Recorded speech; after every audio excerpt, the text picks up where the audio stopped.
저희 캐리그마 신학연구원이 이런 강의를 하는 것에 대한 목적이 있습니다. 그것은 단 한 가지, 이 말씀의 복음, 그 복음의 진리를 바로 깨달아서 목사님들께서 하시는 그 선교 현장, 그리고 목장이 그 풍부해지고 풍성해져서 많은 사람들이 복음을 깨닫고 구원에 이르기를 바라는 마음에서 목사님들께서 직접 이렇게 연구하고 또 시간을 내서 하시기 어려운 부분을 우리 캐리그마에서 뒷받침해서 여기서 저희들이 연구를 대행하고 그것을 들어서 곧바로 또 여러분들이 그 내용을 바로 이해해서 복음을 바로 전하기 바라는 그런 마음에서 저희들이 캐리그마 신학연구원이 처음부터 설립이 되어졌습니다.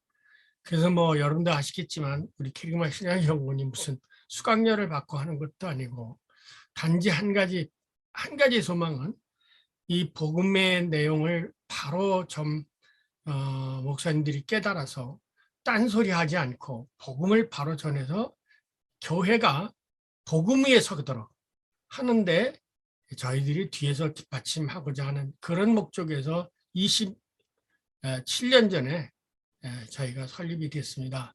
그동안 27년 동안 중간에 좀 쉬는 기간도 있었지만 우리는 꾸준히 이 일들을 해오고 있습니다. 그러는 사이에 저희 캐리그마에 축적된 그 연구 업적이라고 할까 그 데이터들이 우리나라에서는 가장 많이 가지고 있습니다. 어느 신학계에서도 내놓지 못하는 그런 엄청난 데이터를 가지고 있는데 단순하게 그냥 내가 목회 힘드니까 이런 거를 해야 되겠다라고 해서 그냥 이용만 하시려고 한다면 거의 저희 취지하고는 전혀 의미가 다른 겁니다. 그리고 또 하나님이 역사하시기 때문에 저희들과 똑같은 어떤 마인드, 이 생각을 가지고 설교를 하셔야 그래야 본문도 바로 이해하고 또 교회 교인들도 은혜를 받게 되어지는 것입니다. 자, 그래서 저희 마태복음 강의에서는 지난 시간에 여러분이 이 성경, 그러니까 설교를 위한 성경 해석에 기억나시죠? 뭐를 머리에 두고 염두에 두고 성경을 보시라고 해석하라고 말씀했죠. 우선 성경이 계시책이라는 것이기 때문에 이 성경에서 증언되는 얘기는 어떤 시대나 어느 한 국가에 한정된 메시지가 아닙니다. 이거는 우니버살한 태초로부터 종말에 이르는 하나님의 뜻에 관련 것이기 때문에 여기 속에서는 한 시대에 국한된 얘기를 듣는 게 아니라 하나님의 빌레, 하나님의 뜻이 무언가를 깨달아는, 그래서 우리가 주기도 속에 뜻이 하늘에서 이루어진 것처럼 땅에서도 이루어지리다라고 기도하는 것처럼 그 하나님의 뜻이 무언가라는 것을 우리가 찾아야 된다는 거죠. 성경 측에서. 그렇기 때문에 왜 그러면 성경이라고 했느냐. 이 성경이라는 약이라는 것이 약속이에요. 언약이요. 계약이라는 거죠.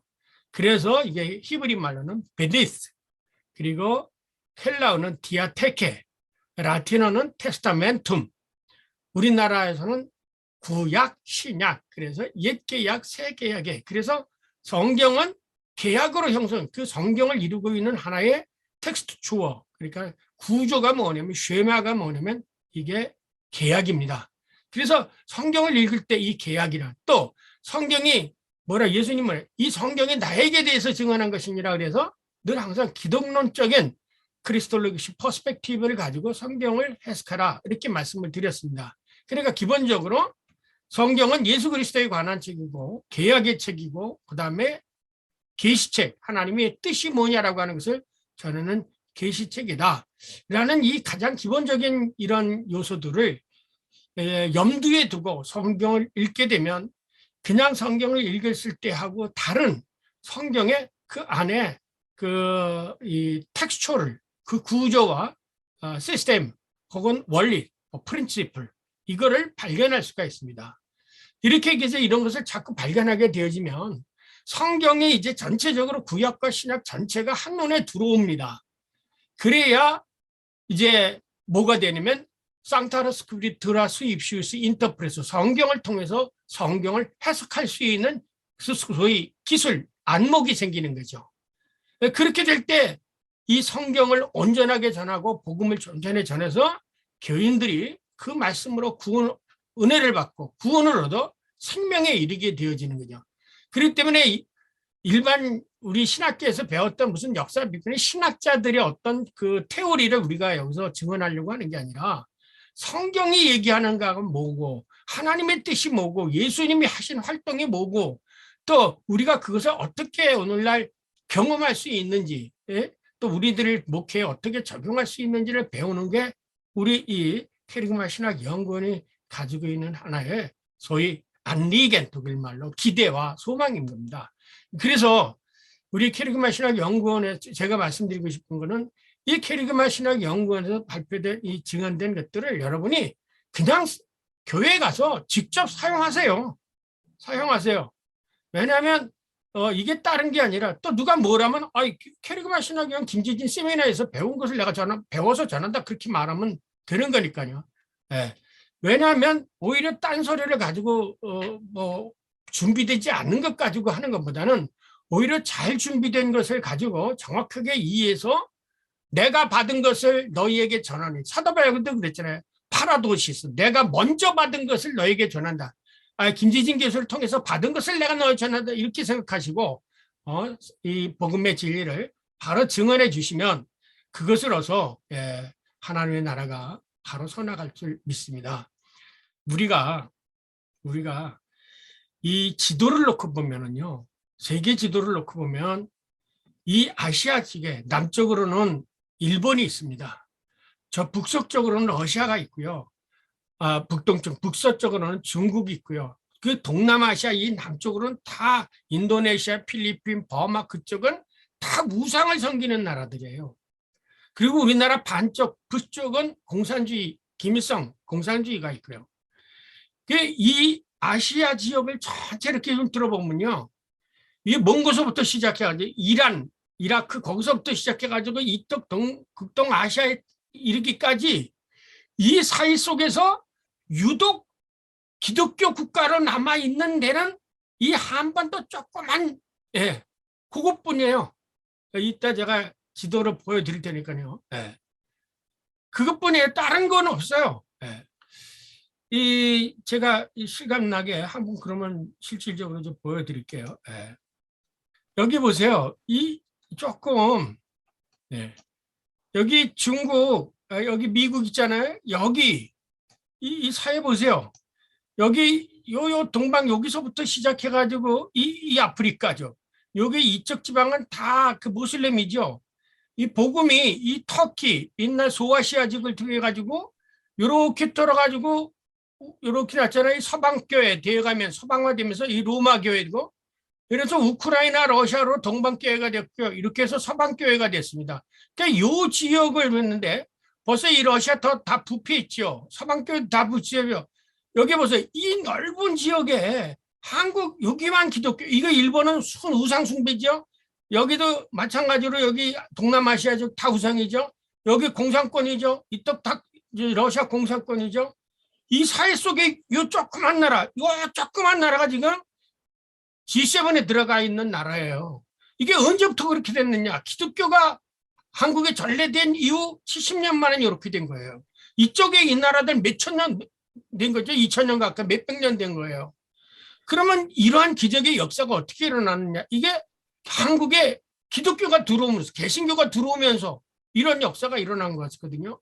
그러니까 이렇게 생각할 때 지금 이 북쪽은 왜 똑같은 나라, 복음이 북쪽부터 먼저 들어왔죠. 평양 대붕에. 남쪽으로 내려왔어요. 근데 북쪽은 공산주의가 들어서면서 복음을 잃어버렸고 남쪽에 내려오면서 한국의 기독교를 이루어놨는데 요게 망하면요. 이 세계 다 망합니다. 이거. 다 비기독교 국가예요. 요 작은 나라, 요게 뭐야? 팔레스타인의 요 조그만 예루살렘이 이 세계를 전폐했듯이 요 조그만 나라를 한가운데, 이 망망한 대의 한가운데 섬 있는 것처럼 요것이 바로 한국이에요. 그런데 이 한국에 이렇게 되어졌던 게 뭐냐면 기독교 복음인데 한국에 이 기독교 복음이 상실되지면 이거 그냥 하와이 섬처럼 그런 물속에 잠겨버리고 마는 거예요. 세계 역사 속에. 그러므로 우리가 여기서 그리스도의 복음을 지켜간다는 것, 복음을 회복한다는 것, 이거는 우리들에게 세계적으로 주어진 하나의 미션, 우리들에게 주어진 하나의 과제예요. 근데 우리나라 겨우 기독교 100년 됐는데 복음을 다 잃어버리지 않았습니까? 복음을 다 잃어버리지 않았어요. 그래서 저희가 정말 눈물 뿌려서 하나님 앞에 간구하고 캐리그마가 기도하는 바는 이 나라, 너 베들레헴아, 너는 결코 유대 고울정에 결코 작지 아니하도다 한 것처럼 이 작은 대한민국 여기가 이 세계 부분에 결코 작지 않는 나라가 되는 것은 우리가 그리스도의 복음을 전수하고 계승하고 발전하는 것밖에는 다른 길이 없습니다. 근데 이것을 심각하게 생각하지를 않아요. 영적으로 생각하면 정말 심각한 거예요. 우리가 한국의 복음이 상실되어져 가고 있다는 거. 이것을 깊이 생각하고 여러분에게 말씀드리는 겁니다.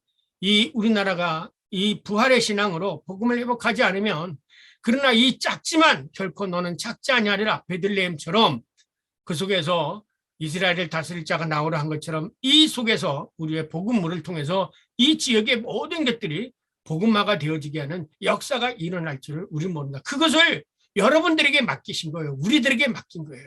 그런데 소위 이런 복음에 대한 미션, 이를 생각하지 않는 사람은 그저 내 교회나 생각하고 그러죠. 그러나 내 교회가 바로 서고 내 교회가 복음의 바로 선물로 인해서 이것이 바로 곧 이스라엘의 역사처럼 그 소돔과 고모라처럼 의인처럼 그 작은 몇 사람 때문에 이 복음이 지켜나갈 수가 있고 이 작은 대한민국이 버텨나갈 수가 있는 겁니다.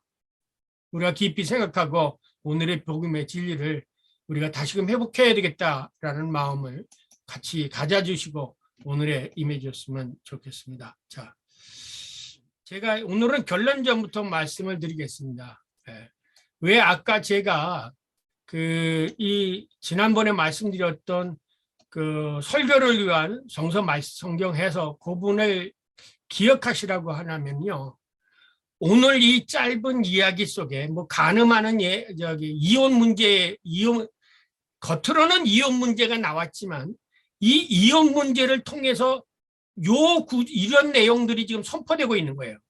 그게 뭐냐면 남자와 여자가 이혼하느냐 안 하느냐 그럴 때 소위 아르케 처음부터 본래는 그렇지 않았느냐라고 하면서 예수님이 창조의 섭리에 대해서 얘기합니다. 이 창조의 섭리가 뭐냐면 남자와 여자가 따로 있는 게 아니라 상호 종속 관계라는 거예요. 하나님이 남자만 창조하신 게 아니라 남자와 여자를 창조하셨기 때문에 남자와 여자, 남편과 아내는 서로 종속 관계라는 거죠. 이것이 종속 관계였는데 이 서구에 가가면서 남전여비 사상이 되어가지고 남자가 여자 위에 지배하는 것으로 되어져 있었어요. 그런데 본래 성경에는 사도 바울이 남자 없는 여자, 여자 없는 남자가 없다. 남자가 여자에서 태어나죠. 그리고 여자가 남자에서 나왔다. 이거야. 갈빗대에서. 그래서 창조의 섭리에 의하면 남자와 여자의 관계가 상호 종속 관계예요. 그래서 한 몸을 이루는 거죠. 여자 없는 남자, 남자 없는 여자도 없다. 이게. 그러면 결혼이라는 건 뭐냐? 이제 결혼이라는 것은 신랑과 신부가 서로 쌍무 계약을 맺는 거예요. 이 쌍무 계약의 전형적인 내용이 뭐냐면 10계명이에요. 10계명. 신랑은 신부만을, 신부는 신랑 말을 사랑하기로 서로 약속하고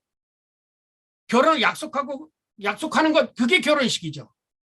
그래서 만약에 내가 다른 여자를 좋아했다. 이건 간음이에요. 내 아내가 다른 남자를 사랑했다. 이건 간음이에요. 그래서 결혼이라는 것은 서로 이 쌍무 계약이야. 그러면 이 쌍무 계약을 누가 맺었느냐? 이스라엘의 여호와 하나님과 이스라엘의 백성과 맺은 계약이 쌍무 계약이에요. 이게 전형적인 시내산 계약이라는 거예요. 호렙산에서 그 계약 문서로 나온 게 뭡니까? 그게 바로 10계명이에요. 그 10계명을 중심으로 해서 확장된 게 구약의 613개 율법이에요. 그러니까는 율법의 근본적인 그 틀, 소위 스트럭처, 그 구조는 뭐냐면 계약 구조라는 거죠. 근데 신앙이라는 게 뭡니까? 나는 당신만을, 여호와가 그랬잖아요. 이제 여호수아가 나와 내 가족은 야훼 신만을 섬기겠노라 약속한 거죠. 나는 당신만을 주님으로 생각하겠습니다. 그래서 예수님은 나의 주님, 그리스도는 그의 자녀. 그래서 이 관계를 다르게 표현한 게 뭐냐면 목자와 양의 관계예요. 그러니까 오늘 이야기 되어지는 이혼 문제는 주제는 이혼 문제로 시작했지만 이 이혼 문제로 생각되어진 선포되진 메시지, 그 메시지는 이러한 창조의 섭리, 결혼관계, 이스라엘의 계약관계, 그리고 오늘날 우리들의 주님과 우리들의 신앙관계를 여기 속에서 19장 1절서부터 12절에서 아주 컴프레hen시브하게, 아주 포괄적으로 표현해주고 있는 것이 이 말씀이라는 거예요. 그냥 여러분이 이 말씀을 읽고 이런 생각이 없이 이 말씀을 읽으면 뭘 가지고 설교할까? 아, 결혼은 사랑입니다. 서로 존중하는 겁니다. 이런 어떤 윤리적이고 형이상학적인 얘기밖에 못하죠. 그러나 여러분이 구약을 읽으면은 그 홀리바라는 얘기하죠. 호세아는 가늠한 여인에 대한 홀리바, 내 백성 아닌 자와 내 백성인 자, 가늠한 여자에 대한 이야기. 이 모든 게 뭐냐면 하나님과 이스라엘의 관계를 남자와 여자의 관계로 유기적으로 표현한 거죠. 남녀의 결혼 문제로. 그래서 어떻게 표현하니까 아주 적나라하게 이스라엘 민족들이 이방 신을 섬기는 것을 뭐라고 그랬어요? 여자가 간음하는 모습으로 표현해요.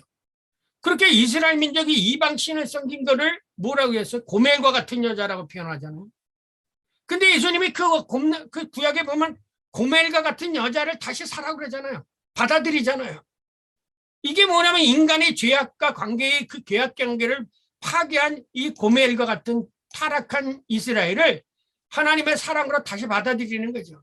그래서 오늘은 그 텍스트는 사실 이혼 문제로 바리새인들하고 논쟁을 하시는 내용이지만 그 내용 속에서 결국은 제시하고자 했던 것은 요 네 가지의 관계를 우리들에게 가르쳐 주시기 위한 겁니다.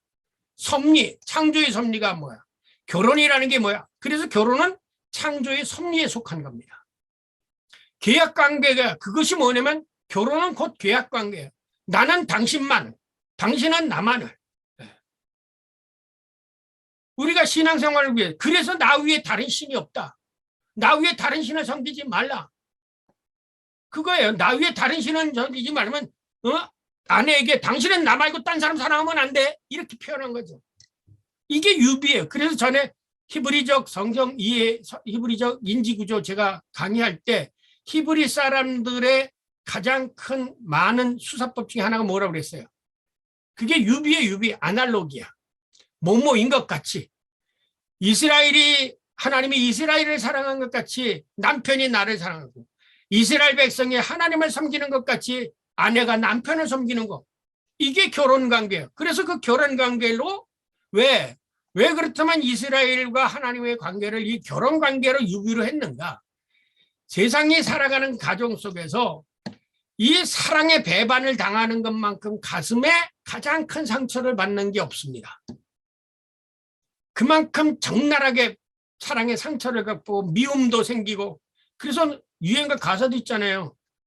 님이라는 글자에 점을 하나가 되면 남이 되고 남이라는 거에 점을 하나 빼면 님이 된다고 하듯이 이 정말 미묘한 게 이 사랑의 관계예요. 그래서 이 하나님과 인간과의 그 미묘한 관계를 표현한 것. 이것이 바로 곧 하나님과 인간과의 관계고 그래서 이혼 문제를 얘기할 때 예수님이 이혼 문제만 가지고 얘기하는 게 아니라 창조의 섭리를 얘기하고 또 하나님과 인간과의 관계를 얘기하시는 거예요. 이러한 네 가지 요소가 오늘 이 말씀 속에 담겨져 있다는 이해하시고 들으셔야 됩니다. 자, 오늘 읽은 부분은 앞에 부분 1절과 2절은 예수님이 갈릴리를 떠나 요단강 건너편 유대 지방으로 들어갔을 때 역시 갈릴리에서처럼 유대 지방에서 많은 사람들이 따라와가지고 그 병을 고쳐주셨다는 일반적인 보고입니다. 오늘 우리가 해야 할 것은 이 둘째 부분이에요. 셋째 부분은 예수님이 어린아이에게 오니까 안수하고 기도해 주셨다고. 이건 옛날에 벌써 우리가 다뤘으니까 오늘은 이 둘째 부분만 집중해서 다루겠어요. 여기서 중복된 거니까 이제 신학적 의미로 그냥 넘어가겠습니다. 그리고서 여러분이 질문을 받는 게 더 의미가 있다고 생각이 듭니다. 자, 오늘의 본문은 예수님께서 변화산에서 내려오셔서 제자들과 공중들과 대화를 하신 후 유월절을 맞아 이제 예루살렘을 방문하기 위해서 갈릴리 지방을 떠나 유대의 지방으로 내려오십니다.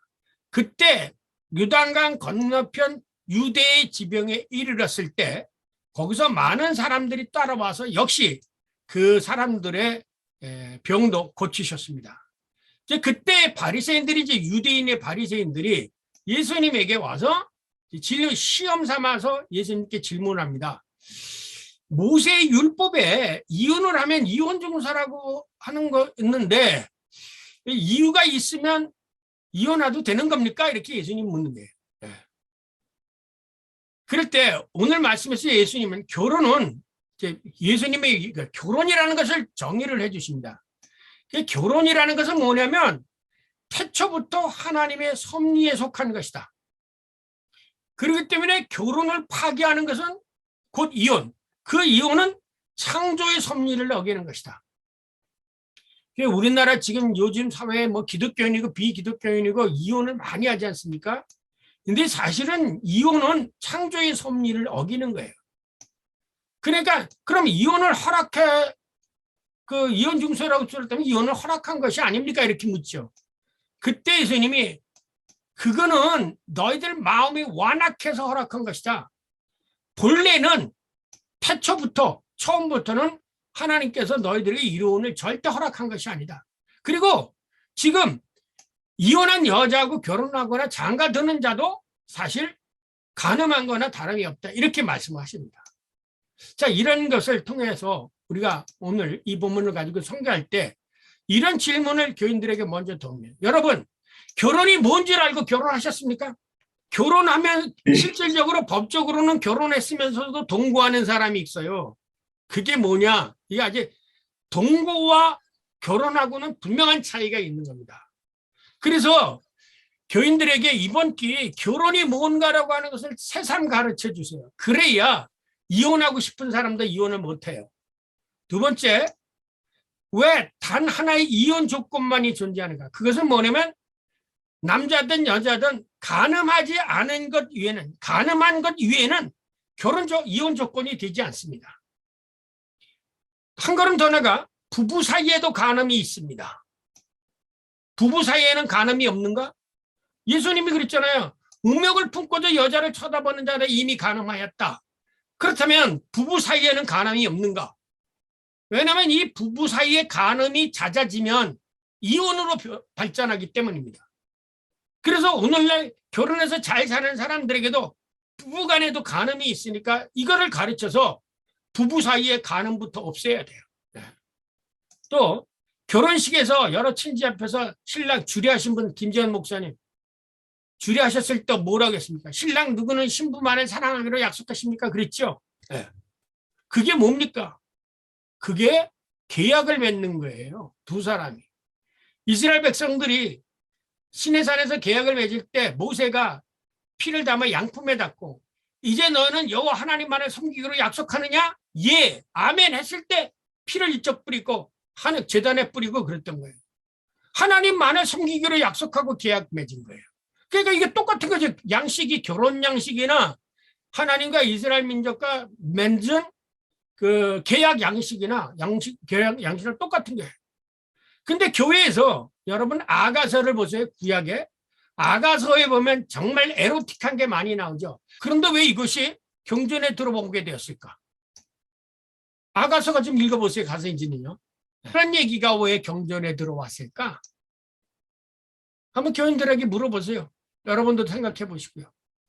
그 이유는 교회와 주님 그리고 주님 그리고 하나님과 이스라엘의 백성을 바로 남녀의 결혼 관계로 유비적으로 표현한 것이 바로 아가서예요.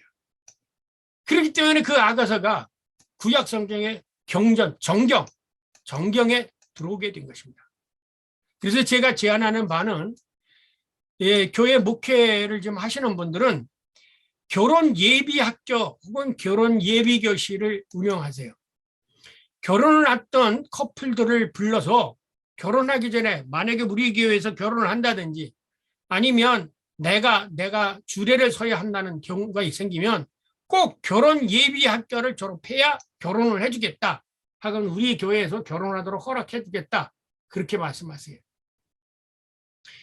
저희 아들이 지난번에 결혼했는데 그 결혼 장소가 침례교회였어요.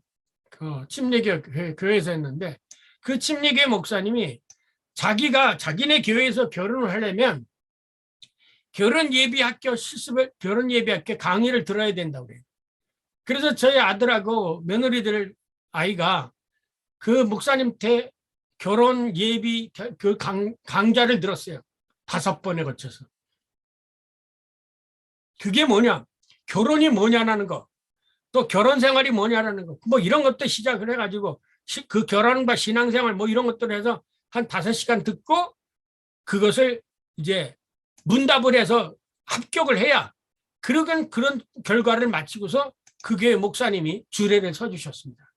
아마 이것을 목회에 적용을 하면은 제가 옛날에 다니던 교회도 교인들이 굉장히 많았습니다. 그런데 이 결혼 예비 학교를 운영했습니다.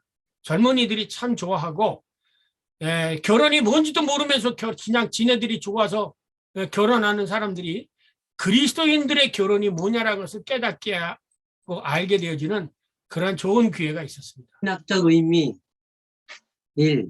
예수님께서는 산상설교에서 음욕을 품고 여자를 보는 자마다 마음에 이미 가늠하였느니라 말씀하셨다. 이런 말씀을 들었을 때 대부분의 사람들은 음욕을 품는 것이 간음이라면 간음을 안 한 사람이 어디 있겠는가라고 반문할 것이다. 그러나 이러한 질문을 제기하는 사람은 결혼이 무엇인지 모르기 때문이다. 예. 왜냐하면 이 간음이라는 것 자체가 결혼이라는 거와의 관계 속에서 간음이라는 개념이 나온 거예요. 그냥 간음이라는 게 나온 게 아니라, 자, 결혼이란 무엇인가? 결혼이 무엇인가? 남녀가 만나 서로 좋아하여 함께 사는 것이 결혼인가? 남녀가 만나서 서로 좋아하여 함께 생활하는 것은 결혼이 아니라 동거이다. 네. 결혼은 남녀가 자신의 생명과 인생을 담보로 상호계약을 맺는 것이다. 네. 더 구체적으로 말하면 신랑은 신부만을 평생 자신의 몸과 마음과 뜻과 정성을 다하여 사랑할 것을 약속하고 신부는 신랑만을 평생 몸과 마음과 뜻과 정성을 다하여 사랑하는 것을 약속하는 것이다. 자, 보세요. 이 말은 여러분 결혼할 때 주례사한테 들었죠? 여기에 중요한 거는 신부만을, 신랑만을 어떻게 자신의 마음과 뜻과 정성을 다하여 사랑하도록 약속하는 거예요. 그렇기 때문에 결혼은 계약이에요. 상대방하고 나하고 단둘이 계약을 해요. 나는 당신만을, 당신은 나만을 이라는 계약이에요. 그러면 십계명 가운데 앞에 나오는 게 뭡니까? 너희는 나 위에 다른 신을 섬기지 말라. 바꿔 말하면 너는 나만을 사랑하고 나만을 섬겨라. 그 뜻 아니에요. 그러면 하나님께서는 나는 너만을 사랑하고 너만을 내 백성으로 삼겠다. 이게 하나님과 이스라엘의 계약이고 우리와 하나님과의 관계예요. 그러니까 계약도 하나님과 이스라엘의 관계, 우리와 그리스도의 관계가 일상생활과 똑같은 거예요. 유형론적으로는 똑같은 거예요. 그러니까 계약도 하나님과 이스라엘의 관계도 계약이요. 결혼도 계약이요. 우리 그리스도인들에게도 그래서 예수님은 새 계약을 성만찬을 만들 때 이로 피로 사용은 새 언약의 잔, 새 언약의 피 이렇게 말해요. 우리는 예수님과 계약을 맺은 거예요. 하나님. 예수님만을 믿기로. 그러니까 결혼이나 그리스도와의 우리들의 관계나 구약에서 이스라엘 여호와 하나님과 이스라엘의 관계는 다 모두가 계약 관계예요. 무슨 계약 관계냐? 서로 상대방만을 사랑하고 그래서 십계명 산상수훈 마지막에서 뭐래요? 너희는 먼저 하나님의 나라와 의와 먼저 하나님의 나라와 의를 구하라 그랬죠. 먼저. 그래서 이런 점에서 결혼은 서로 상대방만을 사랑하기로 의무와 책임을 지는 쌍무계약이다. 일방적인 계약이 아니에요. 그래서 이 계약도 여러 종류가 있습니다. 그 소위 봉신계약이 있어요. 그 봉신계약은 대국이 소국한테 너희들 우리한테 조금 복종해야 된다. 옛날에 중국과 우리나라의 관계는 봉신계약이 있어요. 중국은 그 왕의 나라고 황제의 나라고 우리는 그 나라를 섬기는 종주국. 부마관계. 그거는 남전여비 사상이나 똑같은 거예요. 그러나 결혼은 쌍무계야. 서로 상대방에게 책임을 지면 똑같이 책임을 지는 거예요. 남자는 여자에게, 여자는 남자에게 똑같이 책임을 지는 거예요. 이 책임을 지는 그 계약이 바로 결혼이다. 그런데 이혼은 이러한 계약을 어느 한쪽이 파기되었을 때 이혼이 성립이 되어져. 그러니까 남편이 다른 여자. 그러니까 똑같이 얘기죠. 우리가 다른 이방신을 섬기게 되어지면 하나님과 우리 관계가 끊어지는 거예요. 근데 하나님은 우리 말고 다른 사람들을 좋아하지 않잖아요. 하도 이스라엘 사람들이 그 하나님을 거부하니까 구약에 이런 것들이 앞으로 내 백성 아닌 자들로 하여금 내 백성을 삼고 그런 얘기가 있습니다. 기억나시는지 모르겠어요. 네. 그것은 뭐냐면 이스라엘 백성이 하나님의 백성으로 하나님 여호와 하나님을 섬기지 않으니까 니네들 제껴놓고 다른 민족을 내 백성으로 삼겠다 이렇게 말씀하셔요. 이스라엘 백성이 계약을 파기하니까 이건 똑같은 거예요. 남편이 다른 여자와 아내가 다른 남자와 구약에 뭐냐면 수치되는 일, 이 수치되는 일이라는 말, 그 엘라와가 무슨 뜻이냐면 발가벗은 짓을 하였다는 거예요. 네가 나 말고 딴 놈하고 발가벗은 짓을 했어. 그 간음이라는 말을 이렇게 보여서 발가벗는 짓을 했다 이거야. 그 경우를 빼고는 이혼해서는 안 돼. 그래서 예수님이 누구든지 음행한 이후에 아내를 버리고 다른 사람과 장가드는 것은 다 음행이다. 그런데 오늘 본문에서 이 예수님을 시험할 목적으로 바리새인들의 질문을 보세요. 사람이 어떤 이유가 있으면 그 아내를 버리는 것이 옳으니까 그래요. 그런데 우리나라 말에는 번역이 이게 정확하지 않습니다.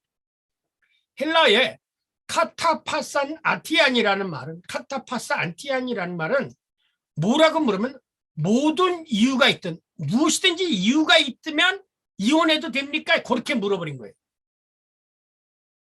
참 이게 바로 그 사탄의 질문이에요. 사탄은요 모든 걸 항상 이렇게 부정적으로 질문해요. 이 바리새인들도 예수님에게 어떤 이유가 있으면 무슨 이유가 어떤 이유든지 모르지만 하여튼 이유가 있으면 이혼해도 되지 않겠습니까? 라고 싹 부정을 전제로 해서 물어봐요. 이러한 질문은 간음이 아니더라도 다른 무슨 이유라도 있다면 아내를 버리는 것이 좋지 않겠느냐라고 이렇게 묻는 거예요. 요 말이 바로 그거예요. 카타파산 아이티안이라는 말이 바로 그런 뜻이에요. 무슨 이유라 어떤 이유라도 있으면 그런 뜻이죠. 이 질문은 바리새인들이 예수께서 이혼을 긍정하도록 시험하기 위해서 던진 질문 양식입니다. 이러한 질문 양식은 전형적으로 뭐냐? 부정적으로 질문해. 다른 사람을 시험하려면 늘 항상 부정적으로 질문해. 긍정적으로 질문 안 해요. 그리고요, 제가 여러분에게 이제 또 기도하실 때도요, 부정 강조한다고 부정의 부정으로 말씀하지 마세요. 잘못하면 여러분 입술에 사탄이 놀려가지고 기도를 반대되도록 하는 수가 있습니다. 이 질문은 이유가 있다면 아내를 버려도 된다는 것을 전제하고 던진 질문입니다. 그래서 요 양식이 뭐냐면 사탄이 똑같은 질문을 했어요. 최초의 인간 이브에게 뭐냐면 하나님 뭐라고 그랬냐면 하나님이 참으로 동산 모든 나무의 열매를 먹지 말라 하시더냐라고 딱 이렇게 합니다. 이렇게 말했으면 안 하셨잖아요. 모든 나무의 열매를 먹되 선악을 알게 하는 나무만 먹지 말라 그랬는데 요 사탄이 모든 나무의 열매를 먹지 말라 하시더냐 이렇게 묻지 않습니까? 이게 바로 그 시험하는 자들의 언어 양식이에요. 질문 양식이에요. 하나님은 각종 나무의 모든 열매를 내가 먹을 수 있다 이렇게 얘기했어요. 그런데 모든 열매를 먹지 말라 하시다냐? 부정적으로 탁 물어. 사람을 긍정적으로 생각하지 않고 항상 부정적으로만 보니. 보세요. 우리나라 정치도 뭐 하면 꼭 부정적으로 하잖아요. 유혹과 시험은 기정사실을 부인하기 위한 것이므로 처음부터 부정적으로 혹은 부인하는 것을 전제로 질문합니다. 이제 이런 말을 들은 이 사탄의 말을 들은 여자가 자기도 이제 부정적으로 말해요. 거짓말을 하기 시작합니다. 먹지도 말고 만지지도 말라. 그러자 완전히 사탄은 결코 죽지 않는다. 예수님은 하나님은 너는 죽는다 그랬는데 너는 결코 죽지 않는다라고 완전히 끝에 가서 이 말을 뒤집어 놓습니다. 이게 뭐냐? 헬라 철학에 나타난 소피스트, 궤변이에요. 전에도 제가 궤변이 뭔지를 말씀드렸을 거예요. 시간 되면 제가 궤변이 뭔지, 그 궤변에 여러분 안 넘어갈 사람이 거의 없어요. 궤변에 넘어갑니다. 그런 식으로 이렇게 말을 싹 바꿔서 하고 부정적으로 질문하고 해서 상대방이 이미 자기 말에 긍정한 것처럼 해가지고 딱 물어보는 거. 이게 사탄들의 짓이에요. 근데 이게 우리가 평소 기도하지 않으면, 이런 걸 모르면 저게 넘어가죠. 말에 넘어가죠. 이걸 가장 잘했던 사람이 누군지 아십니까? 로마의 유명한 키케로 아시죠? 키케로가 이런 소피스트적인 저기를 잘해요. 변명을. 그럼 넘어가지 않습니다. 자기가 시저 죽이는데 가다 맞고 나서 나중에 또 역적이 영웅이 되는 그런 현상이 생깁니다. 자, 그러자 예수님이 딱 이걸 아주 못 박았어요. 사람을 지으시니 하나님이죠. 본래, 이 본래라는 말이 뭐냐면 태초부터라는 뜻이에요. 아포아르케라는 뜻이에요. 아포아르케, 태초부터, 처음부터 그들을 사람을 남자와 여자로 지으시고 말씀하시기를 부모를 떠나서 아내와 함께 한 몸이 되니라. 그러니까 남자와 여자는 처음부터 한 몸이라는 거예요. 그러므로 하나님이 짝지어 주신 것을 사람이 나누지 못하게 한다. 그러니까 어떠한 이유로든지 계약으로 맺어진 것이기 때문에 계약의 조건이 파괴되지는 것 이외에는 이혼해서는 안 된다. 이건 하나님이 짝지어 주신 것이다 이거죠. 왜냐? 하나님이 인간과 여자를 만드시고 하나님께서 인간에게 복 주셨어요. 이게 뭐냐? 생육하고 번성하라. 그래서 옛날 노인네들은 집안에 자식이 많은 것도 뭐야? 복이라고 그랬잖아. 요즘은 신혼부부들이 안 낳으려고 하죠. 그래서 여러분 예비 신부학교 할 때 이 자식의 축복, 자식을 낳고 번성하는 게 축복이라는 걸 이것도 가르쳐줘야 돼요. 아기를 갖지 않으려고 생각하는 현대 젊은 부부들이 많아요. 그래서 자식 낳는 것을 부담스러워하지 말고, 왜? 생육하고 번성하라고 하나님은 그러셨잖아요. 근데 기독교인들이 결혼하는 게 있을 때 애들 안 낳으려고 그래요. 자식을 낳는 것이 결혼이고 자식을 낳는 것이 창조의 섭리예요. 안 낳는 것보다. 그래서 오히려 독초하는 것이 좋지 않다고 그랬어요. 하나님은. 그래서 남자와 여자를 한 몸이 되어 생육하고 번성하는 것은 창조의 섭리예요. 예수님께서 본래 그들을 남자와 여자로 지으신 거, 그래서 둘이 하나가 되는 거, 이게 바로 하나님의 창조의 섭리고, 따라서 남자와 여자가 결혼을 하는 것은 창조의 섭리에 허락한 것이다.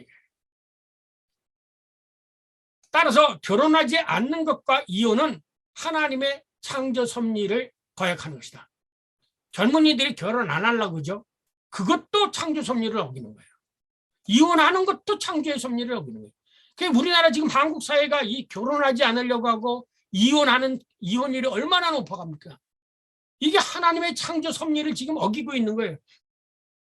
그래서 하나님의 짝지어진 것을 사람이 인위적으로 나누어서는 안 되는 거예요.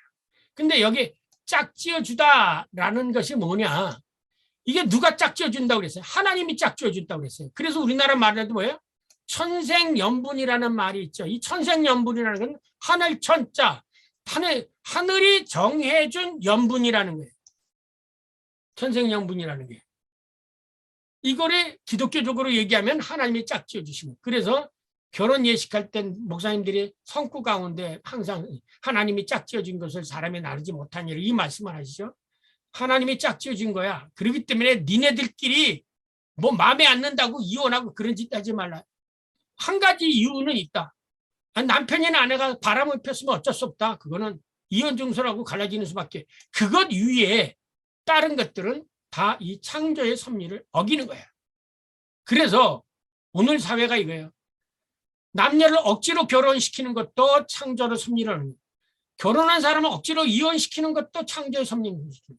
이게 다 지금 우리나라가 창조의 섭리를 거역하고 있어요. 왜? 그런데 하나님께서 짝지어 주신 분은 단번에 보자마자 알아, 서로. 그래서 아담도 여자를 보자. 이는 내 뼈 중에 뼈, 살 중에 살이다. 그래서 젊은이들 말이야. 한눈에 반했다고. 그 한눈에 반한 사람은 짝지어 준 거예요. 한눈에 반한 사람은 짝지어 준 거예요. 그런데 이혼 증서를 왜 주냐? 인간이 악하기 때문이에요. 이것도 복음적인 의미가 있어요. 그냥 가는 게 아니라. 사람이 아내를 맞이해야 결혼 후에 그녀에게 수치된 일을, 아까 수치된 일이라 뭐랬어요? 발가벗은 일, 간음한 것을 뜻하죠. 그렇게 되거든 그것을 버리라 그랬어요. 그래서 마태복음 1장 18절에 보면 요셉도 약혼자 마리아가 결혼하고 동거하기 전에 아기 예수 잉태한 것이 드러났기 때문에 요셉이 조용히 끊으려고 했다고 그랬죠. 그때 천사가 나타나서 저건 마리아가 잉태한 건 간음해서 된 게 아니라 성령으로 된 거다라고 생각해서 마리아를 데려온 거예요. 그때 천사가 나타나서 마리아에게 그 얘기를 하지 않았다면 요셉은 분명히 조용히 끊고자 했을 거예요. 왜? 아니 동거하고 같이 살기도 전에 아기를 잉태했으니 이거 분명히 의심스러운 거 아니겠어요? 그래서 가만히 끊고자 하였다. 마태복음 10장 19절. 그러니까 우리가 지금 이제 와서 그냥 아무런 생각 없이 보니까 이 요셉도 정말 대단한 사람이에요. 그 천사가 전해준 말을 안 믿었더라면 마리아 내쳤을 거죠. 그러면 예수님은 사생아가 되는 거죠. 이런 일이 비일비재하게 그전에도 있었어요. 이런 근거에서 볼 때 간음 외에 어떤 이유도 이혼의 사유가 될 수 없다. 그래서 산상수훈에서 누구든지 음행한 이유 없이 아내를 버리면 이는 그녀를 간음하게 하는 것이요. 또 누구든지 버림받은 여자로 장가드는 것도 간음한 거다. 그래서 이 이혼이라는 것, 이것 일체를 그냥 처음부터 단절시켜버린 거, 금지시켜버린 거, 이게 기독교예요.